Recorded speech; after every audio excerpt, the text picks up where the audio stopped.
हमारे कांग्रेस की प्रत्याशी श्रीमती गीता बरवर, जिला कांग्रेस के अध्यक्ष हीरालाल जी मेघवाल साहब, राजनी जाकर साहब प्रधानपति, आगे प्रधानपति की पोस्ट हो गई है। डॉक्टर चैनी कौनियाल जी प्रवक्ता AICC, संगीता बेनीवाल जी, कीर्ति भील, नानजी जाखड़ साहब, बेवलारी देवड़ा, पप्पू रामनी डारा, शिवकंजी सैनी, राजेंद्र आर्य जी, आदरणीय हीरा देवी बरवर, शांति जाखड़ जी, पुखराज दीवराज जी, बंशीलाल देवड़ा, बिमला जलवानिया, जयप्रकाश जी, सोनिया चौधरी जी, प्रधान पिपाल, हनुमान खान का साहब, अशोक चौधरी जी, सम्मानित मंच, उपस्थित बुजुर्गों, भाइयों और बहनों, नौजवान साथियों, मुझे बहुत प्रसन्नता है कि मैं आज भोपालगढ़ की इस पावन धरती पर आज खड़ा हूं आप सबका आशीर्वाद लेने के लिए। लंबे अरसे बाद आना हुआ, ये ठीक कहा, पर आपका जो प्रेम है, प्यार है, आशीर्वाद है, वो तो आज 40 साल से ज़्यादा समय हो गया तब से बराबर मिलता रहा है। जब मैंने पहला चुनाव लड़ा था लोकसभा का, तब परसाब मजना साहब और साथ में खेती राठौड़, राम सिंह जी बिश्नोई, नर्मदानी बरवर, रामनाथ जी डूडी, रणजीत सिंह जी, मान सिंह देवड़ा जी, कालूराम जी आर्या, उस वक्त के जो बड़े नेता थे वो सब मेरे साथ आए थे। मौलाना सुगाड़ा साहब भी आए थे यहाँ पर। तो वो एक अलग माहौल था जिसमें मुझे पहली बार लोकसभा के अंदर उम्मीदवार बनाया गया सबकी राय से। वो दिन आज दिन लगातार जो कुछ मैंने सीखा है, आज मैं अगर प्रदेश कांग्रेस में आप सबके आशीर्वाद से मुख्यमंत्री हूँ, अगर मेरी कलम चलती है और मेरा अगर अनुभव काम आता है पूरे प्रदेशवासियों की सेवा करने के लिए, तो वो आता है जोधपुर वासियों की गांव-गांव की ढाणियों में जो मैं गया हूँ, सीखा हूँ, उससे कारण आता है। तो सबसे पहले मैं आपका आभारी हूँ, जो कुछ मुझे सिखाया वो आप सबने सिखाया, जोधपुर वासियों ने सिखाया, और मैंने कमी नहीं रखी है। राजस्थान में इतनी योजनाएं लाए हैं हम लोग, इतनी स्कीम लेके आए हैं कि पूरे देश में नाम हो गया राजस्थान का। इतने कानून पास किए हम लोगों ने, इतने कानून बनाए, अच्छे से अच्छे किसानों के लिए बनाए हैं। न्यूनतम आय का कानून बना दिया, नगर पालिका है वहाँ रोजगार का नरेगा की तरह काम खुलेगा, वो कानून बना दिया। नरेगा के 125 दिन कर दिए। कहने का मतलब है कि काम की कमी नहीं रखी है, जो मांगा मुझसे मैंने देने का प्रयास किया। और पूरे प्रदेश के अंदर मैंने कह दिया मेरे विधायकों को, तुम मांगते मांग थक जाओगे, मैं देते देते नहीं थकूंगा, ये मैंने कहा था, और वो करके दिखा दिया। हिंदुस्तान में नाम हो गया राजस्थान का। आज मान सम्मान राजस्थान का है देश के अंदर, तो इसलिए भी है यहाँ की योजनाएं और राज्य सरकार अपना रही है, वहां पर अपने राज्यों के अंदर अपने मैनिफेस्टो में डाल रही है। एक से बढ़ के योजनाएं हमारी है, पानी की योजनाएं हो, चाहे बिजली के उत्पादन की बात हो। अभी मैं आए रास्ते में हेलीकॉप्टर में तो पवन ऊर्जा के पंखे चल रहे थे, मुझे खुशी हुई। पहली बार मैंने जैसलमेर से शुरुआत करी थी पंखों की, 25 साल पहले जब मैं पहली बार मुख्यमंत्री बना था, तब 3 मेगावाट से शुरू करी। आज 4,500 मेगावाट पवन ऊर्जा के पंखे चल रहे हैं राजस्थान के अंदर। इस प्रकार से नवाचार किए राजस्थान के अंदर। महंगाई राहत शिविर हमने लगाए, महंगाई बहुत भयंकर थी, इसको देख करके महंगाई, राहुल गांधी जी ने 4 मुद्दे दिए थे भारत जोड़ो यात्रा में। महंगाई का था, बेरोजगारी का था, आपस में सभी जाति धर्म के लोग मिलकर रहे प्यार से मोहब्बत से, और साथ में गरीब अमीर के बीच में खाई नहीं बढ़े। चारों मुद्दे इंपॉर्टेंट हैं और मैंने समझाऊं कि उसको लेके हम आगे बढ़ रहे हैं। नौकरियां लगाई हमने 3 लाख नौकरियों के आसपास, करीब 1.25 लाख नौकरी लग चुकी है, बाकी का इंटरव्यू चल रहे हैं, एग्जाम चल रहे हैं। 10 स्कीमें दी मैंने महंगाई राहत शिविरों में। अब 25 लाख का बीमा हिंदुस्तान में कहीं नहीं है। राजस्थान में सिर्फ 25 लाख इलाज आपका फ्री हो रहा है राजस्थान के। अन्य राज्यों में 5 लाख का है, वो नाम का है, सबके लिए नहीं, वहां पर आम जनता के लिए नहीं है। इस प्रकार से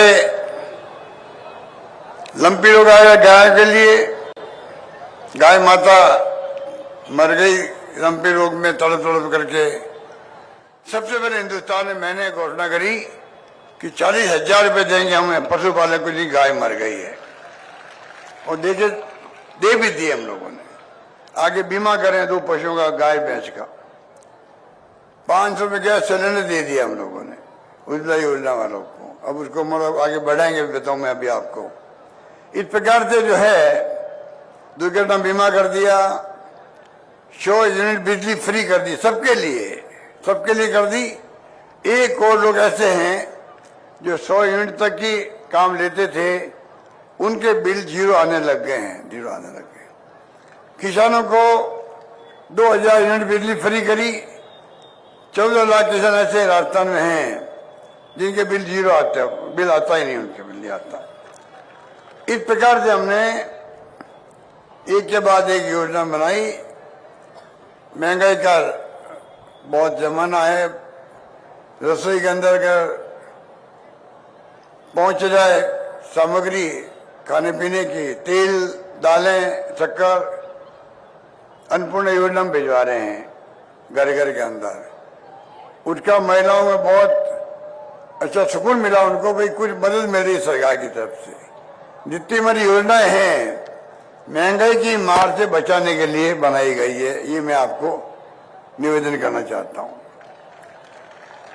बाकी हीरालाल जी, मैं एक बार बताया अभी आपको, बच्चों के लिए अलग योजनाएं हैं, युवाओं के लिए अलग है, किसानों के लिए अलग से बजट पेश किसी ने किया हिंदुस्तान में तो राजस्थान सरकार ने किया है। अलग बजट पेश होना बहुत बड़ी बात है किसानों के लिए।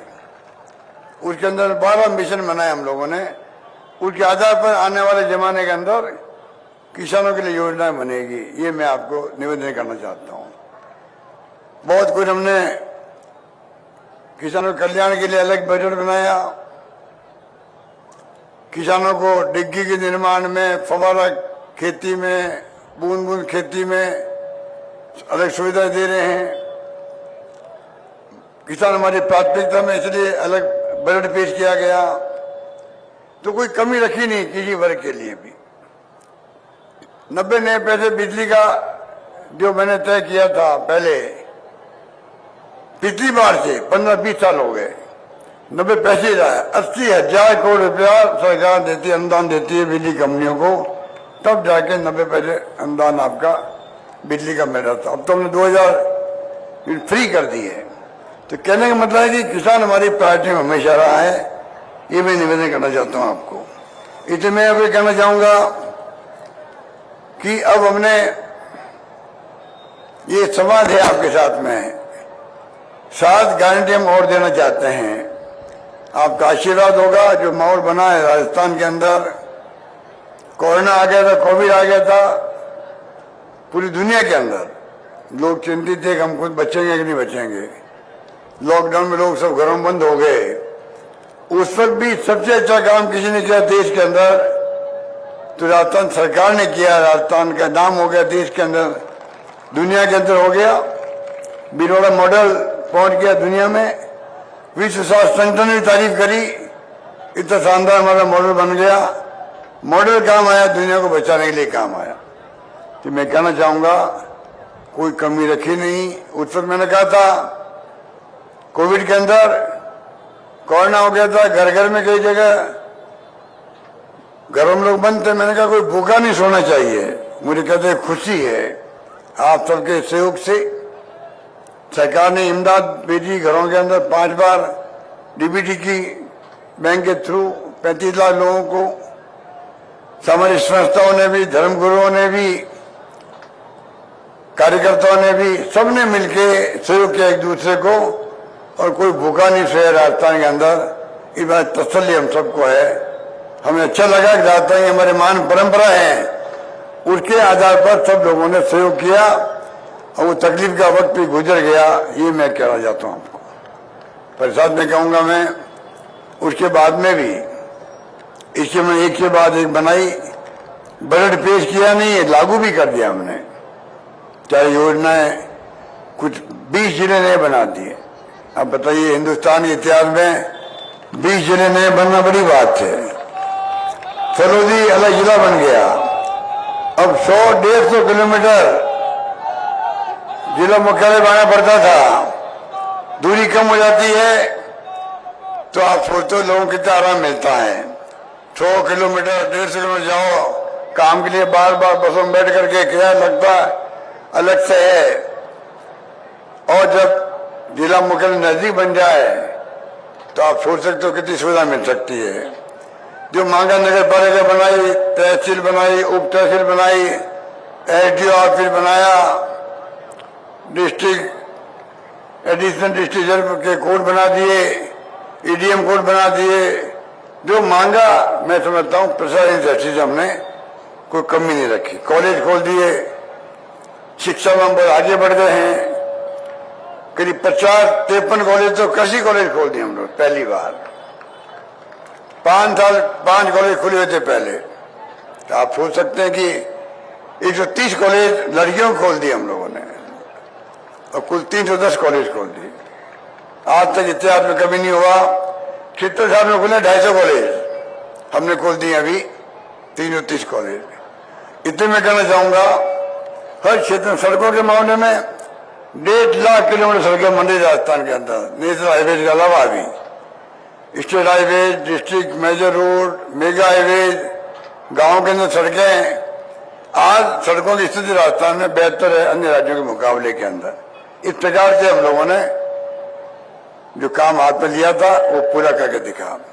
1 करोड़ लोगों को पेंशन दे रहे हैं, बूढ़े लोगों को, बूढ़ी हमारी माताओं को, और पेंशन दिव्यांगों को, जो निःशक्तजन है, अपंग है, जो हमारे विधवा बहनें हैं, उन सबको पहले 750 मिलती थी, 500 मिलती थी। अब मैंने 1000 रुपये कर दी मिनिमम पेंशन, सबकी 1000 कर दी पेंशन, और सब परिवार खुश है। 1000 पेंशन कर दी। साथ में ये नियम बना दिया भविष्य में 15% पेंशन अपना बढ़ती जाएगी, बढ़ती जाएगी, बढ़ती जाएगी। इसका मतलब है 1000 की 1500 भी होगी, 2000 भी होगी, बढ़ती जाएगी वो। इस प्रकार से हमने सोशल सिक्योरिटी के आधार पर इस काम को भी हमने हाथ में लिया है। इसलिए मैं कहना चाहूंगा कि काम करने में कमी रखी नहीं। 5 जन भोपालगढ़ में ट्रॉमा सेंटर खोल दिया, जिला अस्पताल आपका बना दिया। जिला अस्पताल किसे कहते हैं? जिला स्तर की सुविधा मिलने लगेगी अस्पताल के अंदर धीरे धीरे।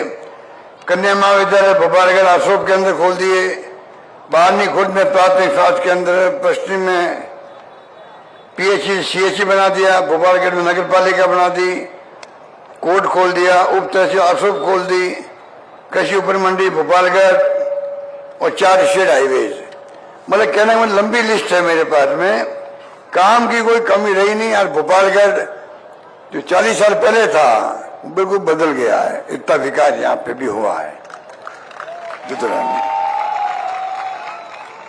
महिलाओं को हम लोग मोबाइल फोन दे रहे हैं। अब आप बताइए 1 करोड़ 35 लाख महिलाओं को, 40 लाख तक लगभग हम दे चुके हैं महिलाओं को स्मार्टफोन। 3 साल की इंटरनेट सेवाएं फ्री होगी उसके अंदर। अब बताइए आप, ये महिलाएं हमारी बहन बेटियां हैं, इनको घर की मुखिया को मोबाइल फोन मिलेगा, बच्चे पढ़ेंगे उससे, और वुमेन एम्पावरमेंट भी होगा, महिला सशक्तिकरण भी होगा। आज हर हाथ में मोबाइल फोन है। गांव के अंदर जाओ, किसी बस्ती में जाओ, मोबाइल फोन हर एक के पास में। जमाना बदल गया है और बच्चों को हम चाहेंगे आने वाले वक्त में कैसी शिक्षा मिले।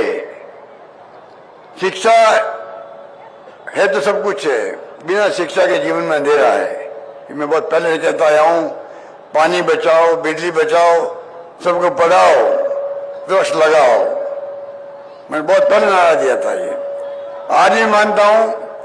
उसी ढंग से हम लोगों ने काम शुरू किए और मुझे कहते हुए खुशी है कि आज जो है महिलाओं के लिए रोडवेज में आधा किराया का मैंने, और अगर मंथली पास लेगी 90% तक फ्री है उनके जाने का, 10% में जाएगी वो महिला। कोई जमाने में मैंने ग्रामीण बस सेवा शुरू करी थी, आपको याद होगा, नई बसें लगाई थी। बदी जाकर जी तो जानते इन बातों को। वो सरकार बदली, स्कीम बंद कर दी।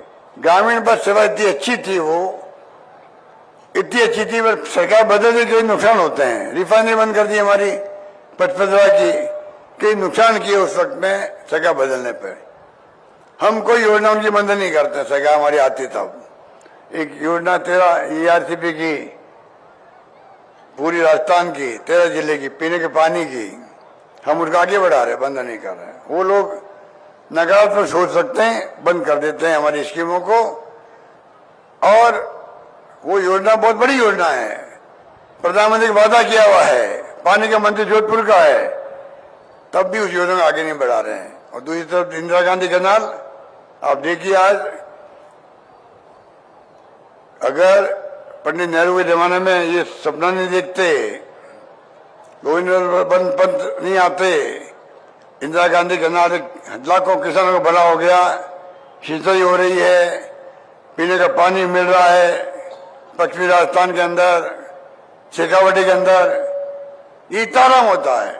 ERCP लागू होगी तो 2 लाख हेक्टेयर में पानी सिंचाई होगी वहां किसानों के लिए, पीने का पानी मिलेगा, तरस है पानी के लिए वहां पर लोग। कहने का मतलब है कि हमारी गवर्नमेंट की सोच में उनकी सोच में रात दिन का फर्क है।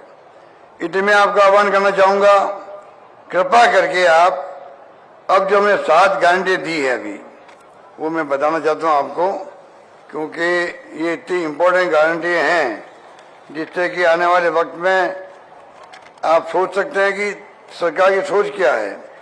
एक तो महिलाओं के लिए गारंटी दी गई है, महिलाओं के लिए, कि गृह लक्ष्मी योजना, जिसमें आप सोचिएगा 10,000 रुपये प्रत्येक परिवार की महिला मुखिया को मिलेगा, प्रति वर्ष मिलेगा। एक योजना होती है, हमें ये गारंटी हम दे रहे हैं इनको। दूसरी गारंटी है 500 में गैस सिलेंडर जो भी मिल रहा है, उज्ज्वला योजना वालों को मिला खाली। अब दायरा बढ़ा के 1 करोड़ 5 लाख परिवारों को जो राशन की दुकानों में राशन लेते हैं खाद्य सामग्री के अंतर्गत, उन सबको 500 में गैस सिलेंडर मिलेगा। दूसरी गारंटी हम दे रहे हैं। तीसरी गारंटी है, अभी हीराराम जी बता रहे थे आपको, आपदा में कहीं बाढ़ आती है, बिजली गिर जाती है, ओलावृष्टि होती है, नुकसान ज्यादा होता है, मुआवजा बहुत कम मिलता है। सरकार के नॉर्म ऐसे ही हैं, केंद्र सरकार के।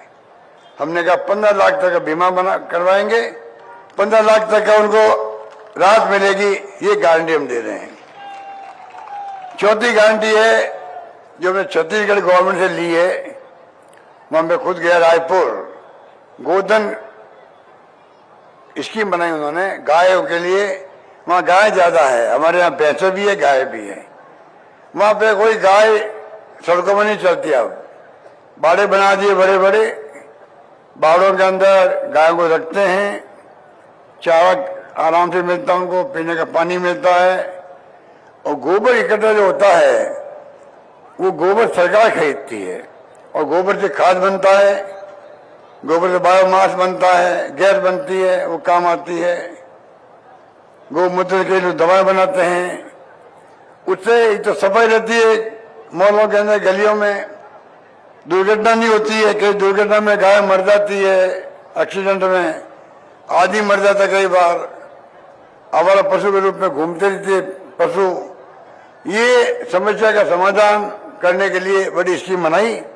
हमने भी कहा राजस्थान में सरकार आएगी तो तमाम गोबर जो होगा घरों के अंदर या बाड़ों के अंदर सरकार खरीदेगी, उसे खाद बनाएगी, वो खाद काम आएगा, किसानों के खेतों में काम आएगा। इस प्रकार से हमने योजना बनाई है। 2 योजना छात्रों के लिए है। एक तो इंग्लिश स्कूल खोल रहे हम लोग, अभी हमने करीब 3000 स्कूल खोले इंग्लिश, और 6 लाख बच्चे पढ़ रहे हैं उसके अंदर। प्राइवेट स्कूल में 1,50,000 फीस होती है, बहुत फीस ज्यादा होती है, बच्चे पढ़ नहीं लग सकते। हम लोगों ने प्रयास किया, नया प्रयोग किया। आज मुझे खुशी है, गांव वालों में समझ गए कि वास्तव में इंग्लिश का महत्व है जिंदगी के अंदर, बच्चों के भविष्य के लिए। मैं कई बार कहता हूँ, बचपन में जब मैं पढ़ता था तो मैं खुद भी इंग्लिश के खिलाफ था। इंग्लिश क्या काम आएगी? आज जब कंप्यूटर आ गए हैं, इंटरनेट की सेवाएं हो गई, गूगल की सेवाएं हो गई,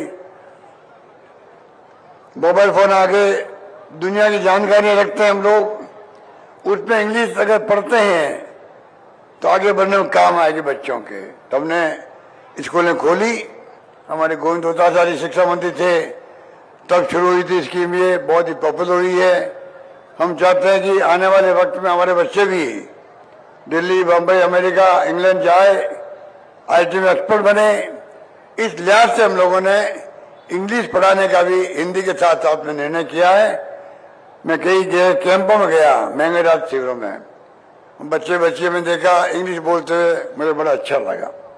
इस प्रकार से नया युग शुरू हुआ है, उसके अकॉर्डिंग हम चलेंगे। हमने 2030 का जो मिशन दिया था, इसीलिए दिया था। आने वाली पीढ़ियों के डॉक्यूमेंट काम आएगा कि राजस्थान जनता क्या सोचती है अपने भविष्य के लिए, कैसा रास्ता बनना चाहिए 2030 तक, उसके बाद में। इसलिए हमने वो गारंटी दी है। एक गारंटी दी है, बच्चा जो 12वीं पढ़ रहा अभी, वो फर्स्ट में जाएगा, अगली बार सरकारी कॉलेज में जाएगा, विश्वविद्यालय में जाएगा। उन सबको हम लोग लैपटॉप देंगे, टैबलेट देंगे, जिससे कि वो एडमिशन लेते ही वो अपने माँ बाप को कहता मेरे खरीद के तो 15-20 हजार रुपये लगते हैं, उसके माँ बाप को तकलीफ होती खरीदने में। सेकेंड हैंड खरीदता तो अच्छा नहीं लगता है। हम उनको नया लैपटॉप या टैबलेट देंगे, जिससे कि वो फर्स्ट ईयर से ही IT बेस्ड पढ़ाई करना शुरू कर सके, डिस्टेंस पढ़ाई कर सके। इस प्रकार से हम तमाम लाखों बच्चों को हम लोग तय किया है। फर्स्ट में जाते ही उसको लैपटॉप मिलेगा प्रवेश के साथ साथ में। ये हमारी वचन दिया गया है, गारंटी दी गई है आप लोगों को। और लास्ट गारंटी है, 7वीं है, वो OPS की है। OPS जो सरकारी कर्मचारियों को हमने लागू किया है, वो हम पक्का करना चाहते हैं, क्योंकि कई केंद्र सरकार मान नहीं रही उसको। हम चाहते हैं कि आज 35 साल की नौकरी करता है कर्मचारी, उसको ही कम से कम जिंदगी में बुढ़ापे के अंदर सिक्योरिटी रहनी चाहिए पेंशन की। हमने तय किया राजस्थान में सरकार बनेगी, OPS को हम ऐसा नहीं कानून बना के पक्का कर देंगे, कोई उसको खत्म नहीं कर पाएगा। ये गारंटी हमने दे दी है। इस प्रकार से ये 7 गारंटी दी गई है। मैं आपसे यही कहना चाहूंगा कि जिस प्रकार से केरला के अंदर, अब मैं केरला गया था, वहां चुनाव थे, तो मैं जब वहां गया कैंपेन करने, तो वहां 70 साल से सरकार एक बार बदलती रहती है। जैसे राजस्थान में अभी 30 साल से बदलती है, एक बार कांग्रेस, एक बार BJP आती है। उसी प्रकार से वहां पर एक बार कम्युनिस्ट आती है, वहां BJP को जानता ही नहीं है केरला के अंदर। ये कांग्रेस एक बार CPM आती है, कम्युनिस्ट पार्टी आती है। इस बार मुझे कहा लोगों ने, सब 70 साल से तो एक बार होता गया, इस बार कम्युनिस्ट पार्टी से वापस आए, रिपीट होगी। मैं कहा वो क्यों भाई? इसलिए होगी, उन्होंने कोरोना में अच्छा काम किया था। तो मैंने सोचा मन के अंदर, कोरोना काम करने से सरकार वापस आ सकती है, आ भी गई। तो हमने तो कोरोना के अलावा भी अच्छे काम किए हैं। तो मुझे यकीन है कि इस बार आप लोग आशीर्वाद दोगे और सरकार को रिपीट करोगे। मैं तो जाता हूं, बात करता हूं, लगता मुझे है आप इतनी बड़ी तादाद में लोग खड़े हैं, जो सड़कों पर देख रहा हूं आप सबको, लगता है कि आप लोगों ने मन बना लिया है कामयाब करने का, सरकार को जिताने का। नरप्रधान बरवर जी के बारे में आप मेरे के लोग पुराने लोग जानते हैं। नरप्रधान बरवर जी, सुनो भाई, सुनो, भाई सुनो, बरवर साहब मेरे पहले चुनाव मेरे साथ रहे, हमें मेरे साथ रहे थे, रेवेन्यू मिनिस्टर बने हुए राजस्थान के। मजन साहब भी बहुत उनसे स्नेह रखते थे और उनको जिलाध्यक्ष बना रखा था। मैं कहना चाहूंगा आपको कि नरप्रधान बरवर आज नहीं है, उनकी धर्मपत्नी जी बैठी हुई है, हीरा देवी जी। अब उनकी बेटी गीता बरवर जो पूरी तरह समर्पित है समाज के लिए, गरीबों के लिए, गांव के लिए काम करना चाहती है, जानती है, करती भी है, लंबे संघर्ष कर रही है। इस बार हमारी पार्टी के नेताओं ने, खड़गे साहब अध्यक्ष हमारे, सोनिया गांधी जी है, राहुल गांधी जी है, हमारी पूरी कमेटी बैठती है, हम सब ने मिलकर के आप भोपालगढ़ की जनता के विश्वास पर इनको कांग्रेस उम्मीदवार घोषित किया है, आपके ऊपर विश्वास करके किया है। आपसे मैं माफी अपील करूंगा, आप कुछ महसूस करोगे वो चुनाव जीत के जाएगी तो आपके हमेशा बीच में रहेगी, आती जाती रहेगी, अभी भी काफी घूमती है, आपके सुख दुख में काम आएगी, आपके सुझाव होंगे वो पूरा करेगी, विकास में कोई भागीदारी निभाएगी। और मैं आपको विश्वास दिलाता हूं, जो गीता को आप काम कहोगे सब काम किए जाएंगे, कोई काम रुकेगा नहीं, ये मैं कह सकता हूं। यही बात कहता हुआ आप सबका 40 साल किसे कहते हैं, 40 साल अधिक हो गया है जब मैं भोपालगढ़ आया आशीर्वाद लेने के लिए आपसे, और इतना लंबा अर्सा हो गया है और मैं आज फिर आपसे आशीर्वाद मांग रहा हूं, गीता के लिए मांग रहा हूं, मेरे लिए मांग रहा हूं। धन्यवाद, जय हिंद, धन्यवाद।